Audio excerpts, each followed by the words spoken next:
So hello everyone, good morning to all of you. एक बार फिर से आपका स्वागत है मेरे चैनल निर्विघ्न क्वालिटी सॉल्यूशन में।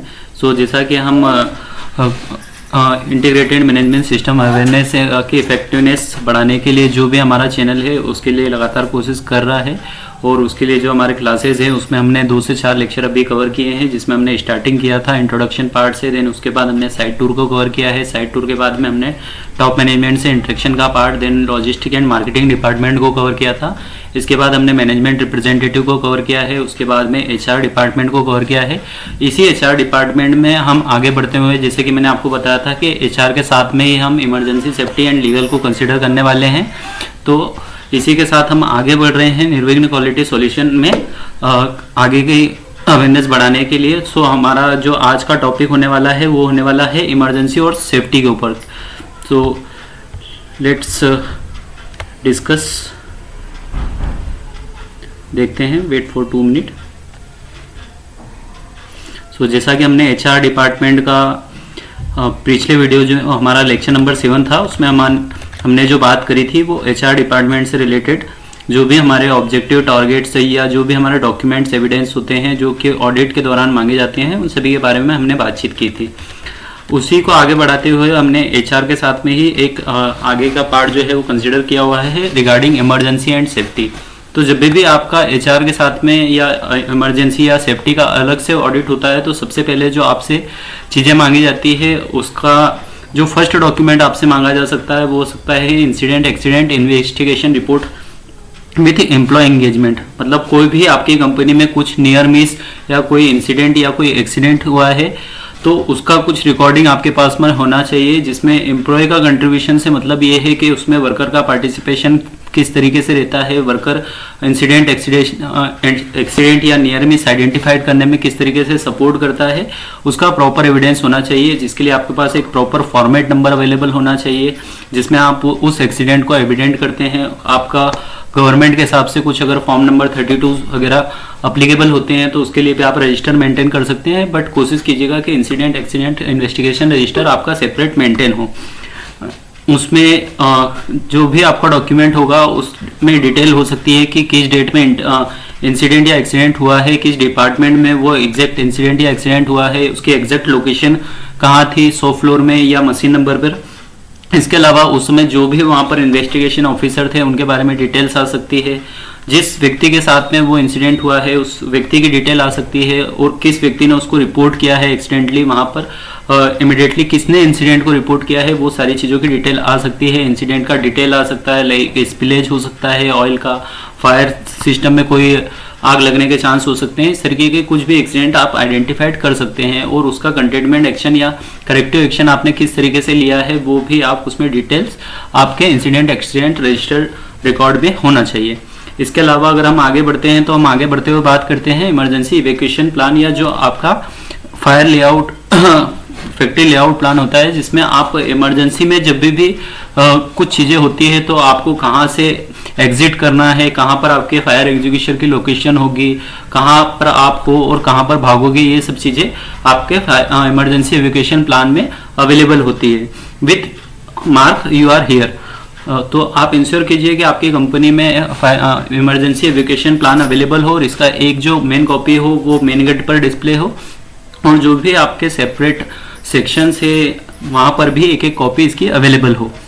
इसके बाद हम बात करते हैं तो आपके पास में emergency preparedness and response plan available होना चाहिए। इसका एक इमरजेंसी में आप किस तरीके से प्रोसेस करेंगे, इमरजेंसी में अगर कोई सिचुएशन को आपको हैंडल करना है तो आप किस तरीके से प्रोसेस करते हैं, किस तरीके से बचाव करते हैं, किस तरीके से रखरखाव करते हैं चीज़ों का।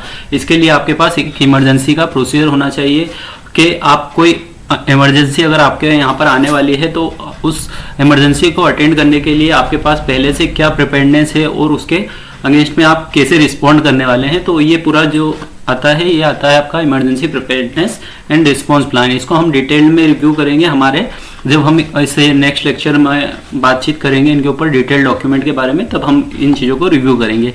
इसके अलावा अगर हम आगे बढ़ते हुए बात करते हैं तो आपके पास में इमरजेंसी सिचुएशन के टेस्ट रिकॉर्ड होना चाहिए कि इमरजेंसी सिचुएशन जब भी आप आती है आपके पास में तो आप उसे किस तरीके से टेस्टिंग करते हैं, किस तरीके से मॉक ड्रिल कंडक्ट करते हैं। Mock drill is a form of emergency situation test. So mock drill generally हम डायरेक्टली नहीं पूछते हैं, जब भी हम पूछेंगे हम इमरजेंसी सिचुएशन या आपातकालीन स्थिति में आप किस तरीके से लोगों को प्रिपेयर करते हैं उस चीज़ों के बारे में जानकारी निकालते हैं। तो मॉक ड्रिल का आपके पास रिकॉर्ड होना चाहिए। मॉक ड्रिल में आप ये इंश्योर करें कि आपके पास फोटो एविडेंस अवेलेबल हो, जो भी आपने मॉक ड्रिल किया है उसमें जो भी पार्टिसिपेंट उसमें भी प्रेजेंट थे उनका लिस्टिंग आउट आपने किया हुआ है, वो टोटल इवैक्यूएशन मेंबर आपके पास अवेलेबल हो कि जब आपने मॉक ड्रिल कंडक्ट किया तो उसमें कितने मेंबर प्रेजेंट थे एंड कितने मेंबर उसमें इवैक्यूएट हुए हैं, and timing for the evacuation का टाइमिंग क्या रहा है, वो टाइमिंग जो है वो 2 से 3 मिनट क्या होना चाहिए, उस टाइम रेंज में है या नहीं है। इसके अलावा मॉक ड्रिल में डिफरेंट टाइप के टॉपिक्स जो हैं वो कवर किए गए हैं या नहीं है। अगर लाइक आपके यहाँ पर कोई गार्डन एक्टिविटीज़ वगैरह हैं तो वहाँ पर स्नेक बाइट आइडेंटिफिकेशन को कवर किया गया है या नहीं किया गया है। फूड पॉइजनिंग से रिलेटेड अगर आपके यहाँ पर कुछ इश्यूज हो सकते हैं, कैंटीन फैसिलिटीज़ है तो उसको मॉक ड्रिल में कन्वर्ट किया गया है या नहीं किया गया है। इस तरीके की चीज़ें आप इसमें आइडेंटिफाइड कर सकते हैं। इसके अलावा हम अगर आगे बात करते हैं तो इसमें आपके पास जब भी हम इमरजेंसी की सिचुएशन की बात करते हैं तो आपके पास इमरजेंसी रिस्पांस टीम अवेलेबल है या नहीं है। इमरजेंसी रिस्पांस टीम अवेलेबल है तो उसके मेंबर का रिकॉर्ड है या नहीं है, उनका कुछ ट्रेनिंग रिकॉर्ड वगैरह अवेलेबल है या नहीं है।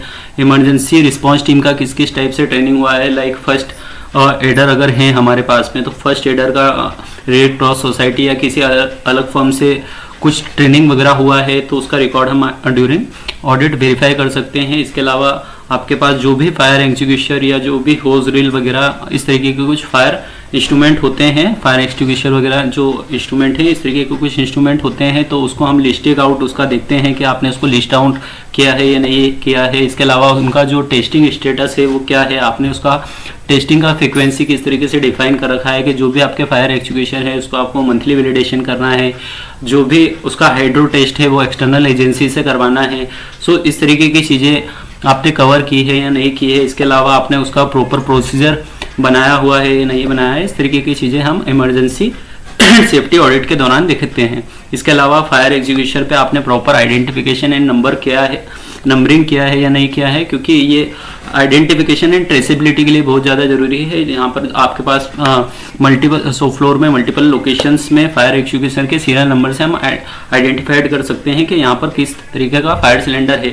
इसके अलावा फायर एक्सटिंग्विशर से related training like a cylinder कहाँ पर यूज़ करना है, बी टाइप सिलेंडर कहाँ पर यूज़ करना है एवं सी टाइप सिलेंडर कहाँ पर यूज़ करना है, इस तरीके की भी जानकारी आपने down the layer man power को, जो भी कॉन्ट्रेक्चुअल मेन पावर है या आपके down the layer on roll off roll man power है उस तरीके को उनको बताई है या नहीं की है, बताई है या किस तरीके से कम्युनिकेट किया है, इसकी भी जानकारी हम वेरीफाई करते हैं। इसके अलावा जो भी आपके इमरजेंसी कॉन्टैक्ट नंबर हैं वो आपने किस तरीके से स्प्रेड किए हैं, जो लैंडलाइन नंबर है वो आपने गेट पर मेंशन किया है या नहीं किया है, जो कंपनी का इंटरनल इमरजेंसी नंबर है वो अलग होना चाहिए, जो एक्सटर्नल कम्युनिकेशन हमें करना है इमरजेंसी के केस में वो अलग होना चाहिए। कोशिश करेंगे कि कंपनी का जो इंटरनल इमरजेंसी कॉन्टैक्ट नंबर हो वो सिंगल ही अवेलेबल हो, लैंडलाइन एंड एक मोबाइल नंबर हो, तो मैक्सिमम 2 नंबर ही अवेलेबल हो ताकि कोई ज़्यादा कन्फ्यूजन ना हो। इसके अलावा आपके पास list of fire fighter available हो, जो भी आपकी कंपनी में कार्यरत वर्कर हैं उनमें जो भी फायर फाइटर है उनका लिस्ट अवेलेबल है अवेलेबल हो, और उसके साथ में ही उनका रियल टाइम मॉनिटरिंग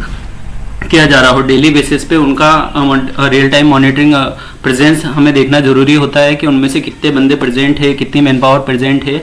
सो इसके लिए हम एक रियल टाइम मॉनिटरिंग बोर्ड लगा सकते हैं। इसके अलावा लिस्ट ऑफ फर्स्ट एडर आपके पास अवेलेबल होना चाहिए, फर्स्ट एड रजिस्टर आपके पास मेंटेन होना चाहिए कि फर्स्ट एड जब भी यूज़ होता है तो आपने फर्स्ट एड से रिलेटेड रिकॉर्ड को मेंटेन करना है, उसमें जो भी दवाइयाँ लगी है वो आपको मेंटेन करना है, उसका प्रॉपर डिस्पोजल, आप बायोमेडिकल वेस्ट को किस तरीके से डिस्पोजल ऑफ करते हैं उसका प्रॉपर रिकॉर्ड होना चाहिए कि किस एजेंसीज को आप वो जो फर्स्ट एड या बायोमेडिकल वेस्ट निकलता है वो आप कैसे सप्लाई कर रहे हैं, किसी एजेंसी को दे रहे हैं, वो प्रॉपर अथराइज्ड वेंडर के थ्रू होना चाहिए। इसके अलावा जो भी आपका स्मोक डिटेक्टर्स लगे हुए हैं शॉप फ्लोर में या जहाँ पर भी आपका हजार्डस प्रोसेस है, जहाँ पर आग लगने के चांसेस हैं, तो वो प्रॉपर वर्किंग कर रहे हैं या नहीं कर रहे हैं। जो आपके फायर स्प्रिंकल सिस्टम है उनका आप टेस्टिंग करते हैं या नहीं करते हैं, वो सभी वर्किंग में है या नहीं है। इसके अलावा जो भी कंपनी में कैमराज हैं उनकी अप्रोच क्लियर है या नहीं है, कितने नंबर ऑफ कैमराज आपने लगाए हुए हैं, कुछ एमसी वगैरह आपके यहाँ पर हुआ है या नहीं हुआ है, सभी चीज़ों को लेकर। तो इस तरीके की सारी चीज़ें वेरीफाई की जाती है during audit of emergency and safety system. इसके अलावा जो भी आपके पास प्रेशर वेसल्स हैं, हाइड्रो वेसल्स हैं, या आपके पास कोई डीजल यार्ड वगैरह है, तो इन सब का टेस्टिंग वगैरह आपका हुआ है या नहीं हुआ है, उसका हाइड्रो टेस्ट अवेलेबल है या नहीं है, उस पर date of inspection, date of examination mention है या नहीं है, और किस एजेंसी के थ्रू आपने करवाया है विथ प्रॉपर आइडेंटिफिकेशन नंबर, ये सभी चीज़ें वेरीफाई की जाती है during emergency and safety system audit. इसके अलावा जो सेफ्टी में बात की जाती है वो होता है सेफ्टी से रिलेटेड कुछ प्रोसीजर, कुछ वर्क इंस्ट्रक्शन हो सकते हैं जिसको हम वेरीफाई कर सकते हैं as a document evidence during auditing. इसके अलावा आपके पास कुछ सेफ्टी से रिलेटेड इंस्पेक्शन का रिकॉर्ड हो सकता है रिगार्डिंग फायर एक्सटिंग्विशर और अदर टाइप ऑफ पीपीएस। यहाँ पर हम पर्सनल प्रोटेक्टिव इक्विपमेंट की बात करते हैं तो आपके पास में कुछ अप्लीकेबल पीपीएस जो भी हैं, तो उसके लिए आपके पास एक प्रॉपर मैट्रिक्स अवेलेबल होना चाहिए कि किस प्रोसेस के लिए कौन सी पीपी अप्लीकेबल होगी। तो इस तरीके से आप एक पीपी मैट्रिक्स बना सकते हैं, उसका रिकॉर्ड हम वेरीफाई करते हैं। इसके अलावा आपके पास सेफ्टी ट्रेनिंग जो भी आपने कंडक्ट की है उसका रिकॉर्ड हम वेरीफाई करते हैं। इंसिडेंट इन्वेस्टिगेशन रिकॉर्ड ऑलरेडी हम कवर कर चुके हैं। इसके अलावा ये भी देखते हैं हम इमरजेंसी एंड सेफ्टी में कि जो आपने सेफ्टी कमेटी मीटिंग की है या नहीं की है, उस सेफ्टी कमेटी मीटिंग में टॉप मैनेजमेंट का इन्वॉल्वमेंट एंड वर्कर रिप्रेजेंटेटिव का इन्वॉल्वमेंट है या नहीं है। इसके अलावा जो सेफ्टी डिपार्टमेंट है या जो इमरजेंसी डिपार्टमेंट है उससे रिलेटेड भी हजार्ड आइडेंटिफिकेशन आपने किए हैं या नहीं किए हैं, एस्पेक्ट इम्पैक्ट को आइडेंटिफाइड किया है या नहीं किया है, रिस्क एंड अपॉर्चुनिटी को आइडेंटिफाइड किया है या नहीं किया है, या सेफ्टी से रिलेटेड आपने ऑब्जेक्टिव्स को लिया है या नहीं लिया है, या कवर किया है या नहीं किया है। इस तरीके की सारी चीज़ें हम during emergency and safety audit verify करते हैं। इसके अलावा सेफ्टी ऑडिट अगर आपने कोई किया है तो हम उसका रिपोर्ट भी वेरीफाई करते हैं। इसके अलावा जो आपका फर्स्ट एड आप यूज़ करते हैं उसके लिए आपने प्रोसीजर कुछ बनाया है या नहीं बनाया है, इमरजेंसी प्रिपेयर्डनेस का आपके पास कोई प्रोसीजर है या नहीं है, इस तरीके की सारी चीज़ें हम during emergency and safety audit के टाइम पे हम वेरीफाई करते हैं। सो होप आज का जो हमारा लेक्चर था regarding emergency and safety audit ये सभी को समझ में आया होगा। तो आप जब भी इंटीग्रेटेड मैनेजमेंट सिस्टम का ऑडिट करा रहे होंगे एचआर के पार्ट में ही या during emergency and safety audit, so आप इन सभी चीज़ों से अवेयर होंगे और होप कि जब भी आपका ऑडिट होगा तो आप पहले से इन सारी चीज़ों को कवर कर चुके होंगे और आप एक अच्छा ऑडिट पार्टिसिपेशन करके बताएंगे, अच्छे ऑडिट के रूप में बाहर आएंगे। इसके अलावा हमारा जो नेक्स्ट लेक्चर होने वाला है वो होने वाला है लीगल रिक्वायरमेंट को लेकर। सो लीगल का जो हमारा लेक्चर होने वाला है वो 2 लेक्चर में होने वाला है, जिसमें हमारे पास लेक्चर नंबर 8 एंड 9 जो रहेगा वो हमारा लीगल का होगा। इसमें आपको मेन थोड़ा सा फोकस होने की जरूरत है क्योंकि ये सबसे मेन चीज़ होती है। जब भी हम बात करते हैं आईएमएस ऑडिट की तो उसमें लीगल जो पार्ट होता है वो सबसे इंपॉर्टेंट पार्ट होता है जहाँ पर आपके मेजर एनसी बनने के चांसेस हो सकते हैं। सो नेक्स्ट लेक्चर जब भी आएगा आप अपने माइंड को बिल्कुल क्लियर रखें, कुछ भी चीज़ों को अस्त व्यस्त ना करें, माइंड में बहुत सारे कन्फ्यूजन्स ना रखें, आप एक फ्री माइंड लेकर आएँ। तो जब भी हम नेक्स्ट क्लास को ज्वाइन करेंगे तो आपको उस समय प्रॉपर एक डॉक्यूमेंट किस तरीके के लीगल में डॉक्यूमेंट मांगे जाते हैं ये सभी चीज़ों का एक नॉलेज हो पाएगा और आप अच्छे से ऑडिट निकाल पाएंगे और किसी भी प्रकार के लीगल कंसर्न में नहीं फंसेंगे और आप इंटरनली एक्सटर्नली थर्ड पार्टी किसी भी तरीके से आप किसी भी लीगल इशू में कभी नहीं फंसेंगे। इसका मैं आपको इंश्योर करता हूं कि जो भी मैं डॉक्यूमेंट आपको लीगल के रिगार्डिंग बताऊंगा उससे आप किसी भी तरीके का लीगल का डॉक्यूमेंट या लीगल का ऑडिट आप निकाल सकते हैं। सो मिलते हैं इसी के साथ नेक्स्ट वीडियो में। आप सभी से निवेदन है, आप सभी से मेरा रिक्वेस्ट है कि आपने मेरे चैनल को लाइक शेयर एंड सब्सक्राइब किया होगा और कंटिन्यूसली कर रहे होंगे, अपने दोस्तों के साथ भी शेयर कर रहे होंगे और आपको मेरे लेक्चर्स पसंद आ रहे होंगे। अवेयरनेस जो हम बढ़ाने की कोशिश कर रहा हूँ वो एक लेवल तक मैं जो पहुँचना चाह रहा हूँ उसकी एक सीढ़ी में पार कर गया हूँगा। और इसके अलावा जो भी आपको लगता है कुछ डाउट है कुछ क्वेरी है तो वो आप कमेंट सेक्शन में क्लियरफाई कर सकते हैं। सो आप ज़्यादा से ज़्यादा लोगों को मेरा वीडियो शेयर करें, मेरे चैनल को लाइक शेयर एंड सब्सक्राइब करें और मिलते हैं अगले वीडियो में जिसमें हम लीगल रिक्वायरमेंट को कवर करने वाले हैं। जैसा कि आप सभी जानते हैं कि मेरे चैनल का नाम जो है निर्विघ्न क्वालिटी सॉल्यूशन है। सो आप जल्दी से जल्दी इस वीडियो को लाइक शेयर एंड सब्सक्राइब करें, वॉच करें एंड अपने दोस्तों के साथ शेयर करें और मेरे चैनल को लाइक शेयर एंड सब्सक्राइब करें। So thank you so much all, stay with निर्विघ्न क्वालिटी सॉल्यूशन।